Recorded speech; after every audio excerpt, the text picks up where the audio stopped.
রোজ রোজ একঘেয়েমি মাছের কালিয়া আর ভালো লাগে না। তাই আজকে বানিয়ে ফেললাম অন্যরকম একটা রেসিপি, ধনেপাতা দিয়ে রুই মাছ। একবার হলেও এই রান্নাটা করে দেখুন। রান্নাটা করার জন্য প্রথমেই মাছে নুন এবং হলুদ মাখিয়ে নিতে হবে। নুন হলুদ মাখানোর সময় আমি অন্যদিকে কড়াইতে তেল গরম হতে দিয়ে দিয়েছি, কারণ মাছ ভাজার জন্য একটু গরম তেলের দরকার হয়। তবে তেলটাকে খুব অতিরিক্ত গরম করবেন না। তেলটা গরম হয়ে গেলে আঁচটা কম করে দিয়ে তার মধ্যে মাছগুলো ছেড়ে দেবেন। এতে মাছটা জ্বলে যাবে না, আবার ভাজাও ভালো হবে। একে একে আমি মাছগুলো তেলের মধ্যে দিয়ে ভেজে নেব।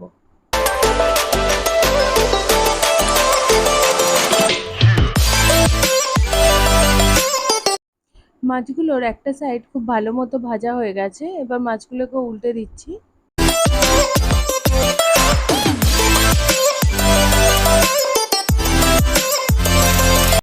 মাছগুলো আমার লাল লাল করে ভেজে নেওয়া হয়েছে। এবার আমি তুলে নিয়ে ওই তেলের মধ্যেই বাকি মশলাগুলো দিয়ে দেব।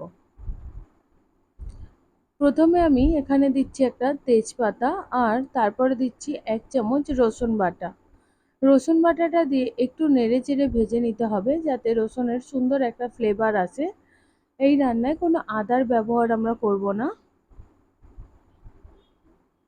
রসুনটা অল্প ভেজে নিয়ে তার মধ্যে আমরা দিয়ে দেবো 2 চামচ মতো পেঁয়াজ বাটা।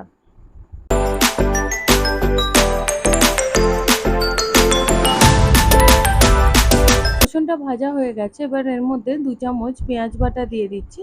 পেঁয়াজ বাটা দিয়ে লো ফ্লেমে 2 থেকে 3 মিনিট ভেজে নেব।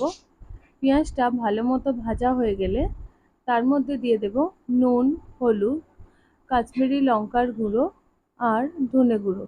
এই রান্নায় আদা বা জিরের ব্যবহার হবে না।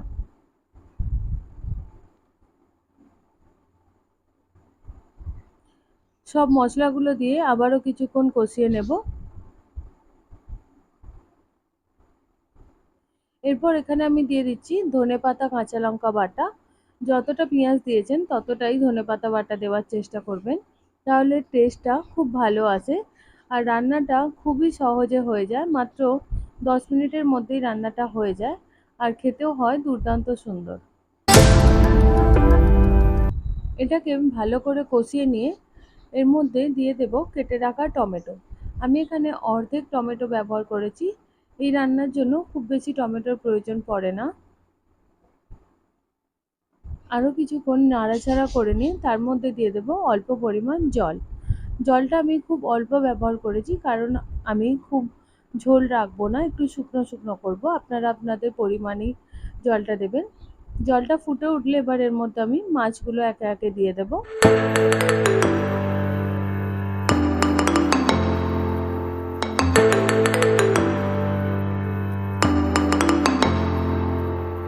মাছগুলো দিয়ে একবার আমি উল্টে দেবো, যাতে দুটো সাইডেই খুব ভালো করে মশলাটা লেগে যায়। সব শেষে ওপর থেকে খানিকটা ধনেপাতা কুচি অ্যাড করে দিলেই রেডি হয়ে যাবে ধনেপাতা দিয়ে রুই মাছ। আমি রিকোয়েস্ট করব একবার অন্তত রান্নাটা খেয়ে দেখুন। ভালো লেগে থাকলে লাইক, কমেন্ট, শেয়ার এবং সাবস্ক্রাইব করতে ভুলবেন না। দেখা হচ্ছে পরবর্তী ভিডিওতে। ততক্ষণের জন্য বাই।